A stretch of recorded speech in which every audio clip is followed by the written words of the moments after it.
Hi കൂട്ടുകാരെ, twin flame ജേർണിയിൽ റിയൂണിയന് മുമ്പായിട്ട് നമ്മൾ ചെയ്യുന്ന ഹീലിങ്സിൽ ഒന്നാണ് വോംബ് ഹീലിംഗ്. വോംബ് ഹീലിംഗ് എന്തുകൊണ്ട് ചെയ്യണമെന്നും എങ്ങനെയാണ് ചെയ്യേണ്ടതെന്നും അത് ചെയ്യുമ്പോഴുള്ള വ്യത്യാസം എന്താണെന്നും പറഞ്ഞു തരാം. നമുക്കെല്ലാവർക്കും അറിയാം, ഒരു കുഞ്ഞ് ഗർഭാവസ്ഥയിൽ 9 മാസം ഉള്ളത് ഈ വോംബിലായിരിക്കും.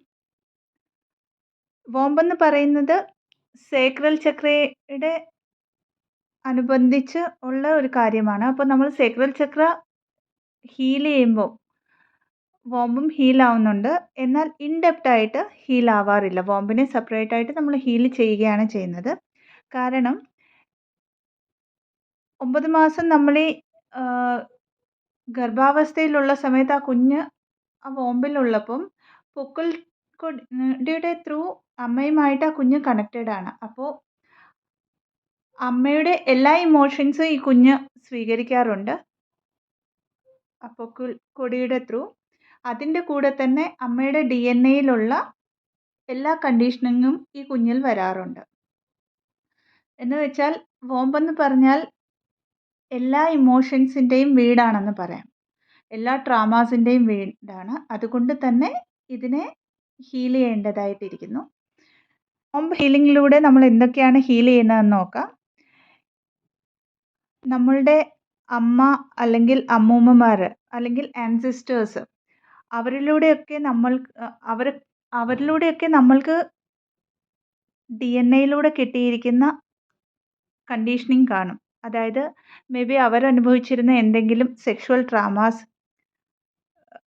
സോഷ്യൽ കണ്ടീഷനിങ്ങിൻ്റെ അടിസ്ഥാനത്തിലുള്ള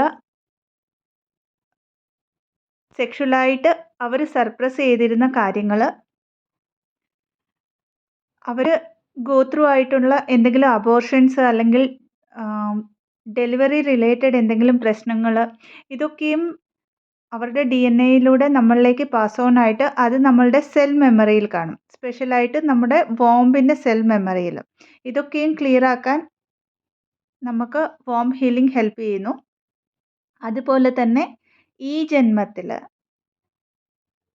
അതായത് നമ്മൾ അനുഭവിക്കുന്ന എന്തെങ്കിലും സെക്ഷൽ അബ്യൂസ് ഉണ്ടെങ്കിൽ, സെക്ഷൽ ട്രാമാസ് ഉണ്ടെങ്കിൽ, അല്ലെങ്കിൽ നമ്മളുടെ കുഞ്ഞിലെ നമ്മളുടെ ചൈൽഡ്ഹുഡിൽ എന്തെങ്കിലും ഒരു ബാഡ് ടച്ച് റിലേറ്റഡ് ആയിട്ടുള്ള കാര്യം ഒരു ട്രാമ ആയിട്ട് കാണും. ഇതൊക്കെയും ഹീലാക്കാനായിട്ട് നമ്മൾക്ക് വോംബ് ഹീലിംഗ് അല്ലെങ്കിൽ വോംബ് ക്ലിയറിംഗ് ഹെൽപ്പ് ചെയ്യുന്നു.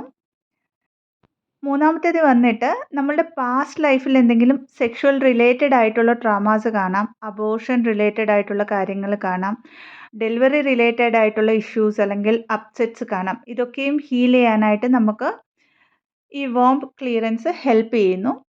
അടുത്തതായിട്ട് നമ്മൾ ഈ ട്വിൻ ഫ്ലെയിം ജേർണിയിൽ വരുന്നതിന് മുമ്പ് നമ്മൾ ഏതെങ്കിലും ഒരു കാർമിക് റിലേഷനിലാണെങ്കിൽ അല്ലെങ്കിൽ പല കാർമിക് റിലേഷൻസിൽ ഇൻവോൾവ് ആയിട്ടുണ്ടെങ്കിൽ അപ്പോഴൊക്കെയും നമ്മളുടെ എനർജി എക്സ്ചേഞ്ചിലൂടെ നമ്മൾക്ക് വന്നിട്ടുള്ള ട്രാമാസ് കാണും ആ കാർമിക്സിൻ്റെ.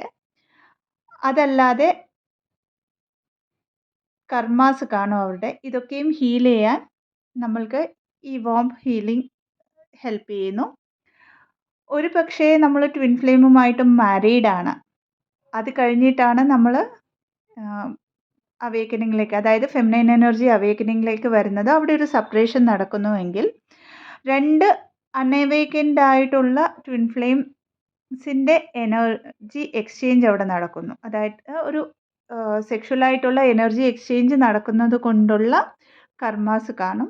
കർമ്മ എക്സ്ചേഞ്ച് നടക്കുന്നുണ്ട് അവിടെ. ആ കർമ്മങ്ങളെയൊക്കെയും ആ ട്രാമാസിനെയൊക്കെയും ഹീൽ ചെയ്യാനായിട്ട് നമുക്ക് വോംബ് ഹീലിംഗ് ഹെൽപ്പ് ചെയ്യുന്നു.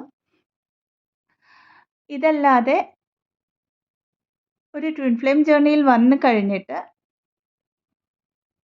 ഹീലിംഗ് നടക്കുന്ന സമയത്ത് അല്ലെങ്കിൽ അവേക്കനിങ്ങിലൂടെ പോകുന്ന സമയത്ത് പലപ്പോഴും പല ജേർണീസിലും ഒരു ട്വിൻ ഫ്ലെയിമുമായിട്ട് ഈ ഫിസിക്കൽ ഇൻറ്റിമസി ഉണ്ടാവാറുണ്ട്. അതായത് ഒരാൾ ടോട്ടലി അവേക്കൻഡ് അല്ല, ഇനിയൊരാൾ അൺഅവേക്കൻഡുമാണ്. അവർക്കറിയില്ല, മസ്കുലൈൻ എനർജിക്ക് അറിയില്ല ഈ ട്വിൻ ഫ്ലെയിം ജേർണിയെക്കുറിച്ച്.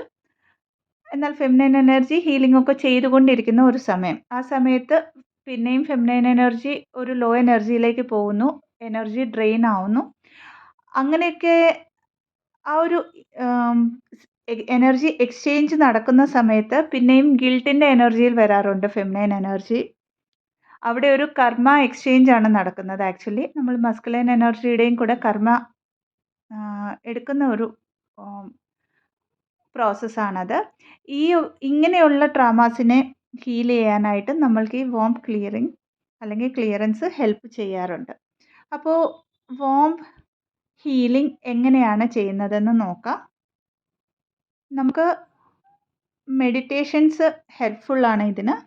അതായത് മെഡിറ്റേഷൻ എങ്ങനെയാണ് ചെയ്യേണ്ടതെന്ന് വെച്ചാൽ, പീസായിട്ടുള്ള ഒരു പ്ലേസിലിരുന്ന് നമ്മൾ നമ്മളിലേക്ക് നോക്കുക. നമ്മളോട് തന്നെ ബ്രീത്ത് ഇൻ ബ്രീത്ത് ഔട്ട് ചെയ്തിട്ട് കണക്റ്റ് ആയിട്ട് നമ്മളുടെ വോംബിലേക്ക് തന്നെ ശ്രദ്ധ കൊടുക്കുക. ആ ഒരു സ്പേസിൽ ശ്രദ്ധ കൊടുക്കുക. അവിടേക്ക് കണക്റ്റ് ആവുകയാണ് നമ്മൾ ചെയ്യുന്നത്. കണക്റ്റ് ആയിട്ട് നമ്മൾ സ്കാൻ ചെയ്യും. ആക്ച്വലി ഓരോ കോശത്തിലൂടെയും നമ്മൾ ജസ്റ്റ് നമ്മളുടെ ആ ഒരു ഇന്നർ സൈറ്റ് ഇങ്ങനെ പോകുന്നതായിട്ട് നമ്മൾ സങ്കല്പിക്കും അല്ലെങ്കിൽ വിഷ്വലൈസ് ചെയ്യും. ആ സമയത്ത് അവിടെ എന്തെങ്കിലും ഇമോഷണൽ ട്രാമ ഉണ്ടെങ്കിൽ, നമ്മൾക്ക് എന്തെങ്കിലും ബ്ലോക്കേജ് ഉണ്ടെങ്കിൽ, നമ്മൾക്ക് എന്തെങ്കിലും അപ്സെറ്റ് ഉണ്ടെങ്കിൽ അത് നമ്മൾക്ക് ഫീൽ ആവാൻ പറ്റും. അപ്പോൾ അവിടെ നമ്മൾ എന്ത് ചെയ്യണം? അത് ഫീലായിട്ട് അതിനെ ക്ലിയർ ചെയ്യുക. കാരണം അത് പാസ്റ്റിൽ നടന്ന കാര്യങ്ങളാണെന്നും അതിനെ ലെറ്റ് ഗോ ചെയ്യേണ്ടതാണെന്നും നമ്മൾ നമ്മളോട് തന്നെ സംസാരിച്ച് അതിനെ ക്ലിയർ ചെയ്യുക. എന്നിട്ട് നമ്മളുടെ ചുറ്റുമുള്ള ഏഞ്ചൽസും സ്പിരിറ്റ് ഗൈഡ്സിൻ്റെ ഒക്കെ പ്രൊട്ടക്ഷൻ നമുക്ക് വൈറ്റ് ലൈറ്റിലൂടെ ഉള്ളതായിട്ട് ഫീൽ ആവുക. ആ വൈറ്റ് ലൈറ്റ്, ഡിവൈൻ്റെ വൈറ്റ് ലൈറ്റ് ക്രൗൺ ചക്രയിലൂടെ നമ്മൾക്ക് വോം ചക്ര, അതായത് സേക്രൽ ചക്ര വരെ വന്നിട്ട് അവിടെ ഹീൽ ആവുന്നതായിട്ടും അവിടെ ഒരു അൺകണ്ടീഷണൽ ലവ് ഫീൽ ചെയ്യുന്നതായിട്ടും നമ്മൾ ടോട്ടലി ഹീലായതായിട്ടും വിഷ്വലൈസ് ചെയ്യുക. ഈ മെഡിറ്റേഷൻ കണ്ടിന്യൂസ് ആയിട്ട് ഒരു 10 days ചെയ്താൽ നമ്മൾക്ക് ഏകദേശം വോംബിലുള്ള ഇഷ്യൂസൊക്കെയും ക്ലിയർ ചെയ്യാൻ പറ്റും. നിങ്ങൾക്ക് കണ്ടിന്യൂസ് ആയിട്ട് ചെയ്യണമെന്ന് തോന്നുന്നില്ല എങ്കിൽ ആഴ്ചയിൽ ഒരിക്കൽ അല്ലെങ്കിൽ 4 ദിവസത്തിലൊരിക്കൽ അങ്ങനെയും ചെയ്യാവുന്നതാണ്. നമ്മൾ വിഷ്വലൈസ് ചെയ്യുമ്പോഴൊക്കെ നമ്മൾക്ക് എന്തെങ്കിലുമൊക്കെ അപ്സെറ്റ് കിട്ടുന്നുണ്ടെങ്കിൽ അത് പിന്നെയും ഹീൽ ആവാനുള്ള ഇഷ്യൂസ് ഉണ്ട് എന്നാണ് അതിൻ്റെ മീനിങ്. ഇതല്ലാതെ രണ്ടാമതായിട്ട് അഫർമേഷൻസും യൂസ് ചെയ്യാവുന്നതാണ്. ഞാൻ എൻ്റെ എക്സ്പീരിയൻസിൽ യൂസ് ചെയ്യുന്ന ഒരേ ഒരു അഫർമേഷനാണ് ഞാൻ വോം ക്ലിയറൻസിന് യൂസ് ചെയ്യുന്നത്. അതിവിടെ ഞാൻ പറയുകയാണ്. ആവശ്യമുള്ളവർ അല്ലെങ്കിൽ റിസണേറ്റ് ആവുന്നവർക്ക് ഇത് ഉപയോഗിക്കാവുന്നതാണ്. I forgive and let go of any pain or trauma stored within my womb. I create a space for my healing and for my renewal. മൂന്നാമതായിട്ട് ചെയ്യാൻ പറ്റുന്ന ഒരു കാര്യം കാമാഖ്യ ദേവിയുടെ ബീജ് മന്ത്രം ഉച്ചാരണമാണ്. 108 പ്രാവശ്യം വരും അത്. കാമാഖ്യ ദേവി എന്ന് പറയുന്നത് ആസാമിലെ ഗുവാഹത്തിയിലാണ് ഈ അമ്പലം സ്ഥിതി ചെയ്യുന്നത്. ഇന്ത്യയിലെ ശക്തിപീഠങ്ങളിൽ ഒന്നാണ്.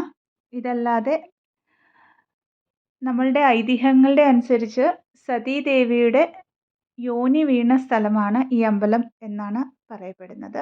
ഇതും വളരെ പവർഫുൾ ആയിട്ടുള്ള ഒരു ഹീലിംഗ് മന്ത്രയാണ്. അപ്പോൾ വോം ഹീലിംഗ് ചെയ്യുന്നതിലൂടെ നമ്മൾക്ക് എന്താണ് ഫീൽ ആവുന്നത്? നമ്മൾ വളരെ അധികം എംപവേർഡ് ആയിട്ട് ഫീൽ ആവും. അതുവരെ ഇല്ലാത്ത ഒരു ഫിയർലെസ്നെസ് നമുക്ക് ഫീൽ ആകും. പുതിയ കാര്യങ്ങൾ കറേജോടെ ചെയ്യാൻ നമ്മൾക്ക് പറ്റും. നമ്മളുടെ ക്രിയേറ്റീവ് സൈഡ് വളരെ സ്ട്രോങ് ആവും. ഇനി ഒരു ഡൗട്ട് പലരിൽ നിന്നും ഞാൻ കേൾക്കുന്നത്, ഫെമിനൈൻ എനർജി ആണെങ്കിലും അവരൊക്കെ മസ്കുലൈൻ ബോഡിയിലായിരിക്കും. അപ്പോൾ ഈ വോം ക്ലിയറൻസ് അല്ലെങ്കിൽ വോം ഹീലിംഗ് ചെയ്യണോ എന്നതാണ്. നിങ്ങൾ ഈ ജന്മം ഒരു മസ്കുലൈൻ ബോഡിയിലായിരിക്കാം. വോംബ് എന്ന് പറയുന്നത് ഫെമിനൈൻ ബോഡിയിലാണല്ലോ ഉള്ളത്. പക്ഷേ ഇത് പാസ്റ്റ് ലൈഫിലുള്ള വോം റിലേറ്റഡ് ആയിട്ടുള്ള എല്ലാ ട്രാമാസിനെയും ഹീൽ ചെയ്യുന്നത് കൊണ്ട് തന്നെ മസ്കുലൈൻ ബോഡിയിലുള്ള ഫെമിനൈൻ എനർജീസിനും ഇത് ചെയ്യാവുന്നതാണ്. എന്നാൽ അവരവരുടെ ഇൻറ്റ്യൂഷൻ ഗൈഡ് ചെയ്യുകയാണെങ്കിൽ മാത്രം ചെയ്യുക. തന്നിരിക്കുന്ന ഇൻഫോർമേറ്റീവ് ആണെങ്കിൽ ചാനലിനെ ലൈക്ക് ചെയ്യാം, ഷെയർ ചെയ്യാം ആൻഡ് സബ്സ്ക്രൈബും ചെയ്യാവുന്നതാണ്. Thank you so much and stay blessed.